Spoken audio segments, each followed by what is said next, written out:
एक छोटे से गांव सोनपुर में धर्मदत्त नामक एक गरीब किसान अपने परिवार के साथ रहता था। उसके 3 बेटे थे, बड़ा बेटा अजय, विजय और सबसे छोटा बेटा देवांश। धर्मदत्त और उसकी पत्नी अपने 2 बड़े बेटों से बहुत प्यार करते थे क्योंकि वे हट्टे कट्टे और सुंदर थे। दोनों को अच्छा खाना मिलता, अच्छे कपड़े पहनने को मिलते और उनकी हर इच्छा पूरी की जाती। लेकिन छोटा बेटा देवांश, जो दुबला पतला और साधारण था, उसे न ही ज्यादा प्यार मिलता, न अच्छे कपड़े और न ही भरपेट खाना। वह अक्सर अपने भाइयों की बदतमीजी का शिकार होता, मगर उसने कभी शिकायत नहीं की। धर्मदत्त खेतों में मेहनत करके अपना घर चलाता था, लेकिन एक दिन वह बीमार पड़ गया। घर में पैसे खत्म होने लगे और संकट बढ़ता गया। एक दिन उसकी पत्नी ने बड़े बेटे अजय से कहा, बेटा, तुम्हारे पिता की तबीयत बहुत खराब है। अब तुम्हें खेतों में जाकर काम करना होगा ताकि घर का खर्चा चल सके और तुम्हारे पिता का इलाज हो सके। अजय ने हामी भरी और मां ने उसे स्वादिष्ट खाना, पूड़ी सब्जी और मीठा दूध देकर खेत पर भेज दिया। रास्ते में उसे एक बुजुर्ग औरत मिली जो कमजोर और भूखी थी। उसने कहा, बेटा, मैं कई दिनों से भूखी हूं, कृपया मुझे थोड़ा खाना दे दो।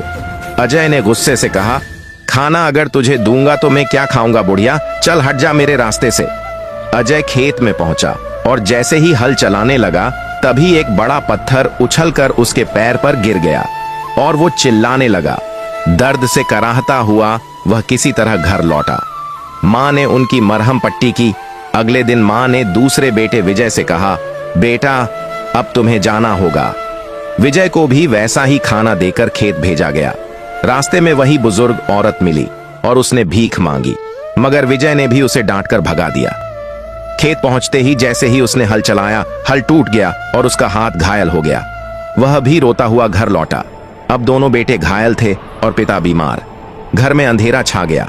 तभी छोटा बेटा देवांश बोला, माँ, मैं खेत पर जाऊंगा।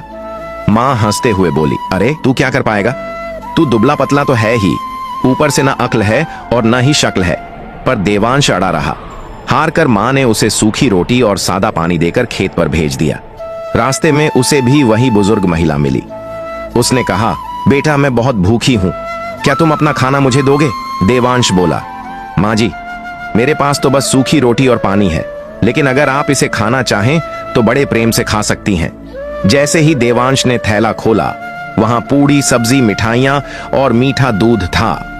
बुजुर्ग औरत मुस्कुराई और बोली, बेटा, दया करने वालों को ईश्वर कभी खाली हाथ नहीं छोड़ते।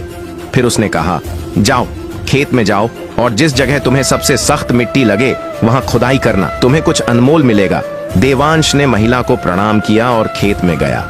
उसने जमीन खोदनी शुरू की और कुछ ही देर में एक सोने का घड़ा निकला। वह दौड़ता हुआ घर आया और माता पिता को सब बताया। यह देखकर सब हैरान रह गए। अब घर में कोई गरीबी नहीं थी। धर्मदत्त को एहसास हुआ कि असली ताकत शरीर की नहीं बल्कि दिल की होती है। बड़े भाइयों ने भी अपनी गलती मानी और देवांश को गले लगा लिया। इस तरह एक साधारण और उपेक्षित बेटा अपनी नेक दिली और दयालुता से पूरे परिवार की किस्मत बदल देता है।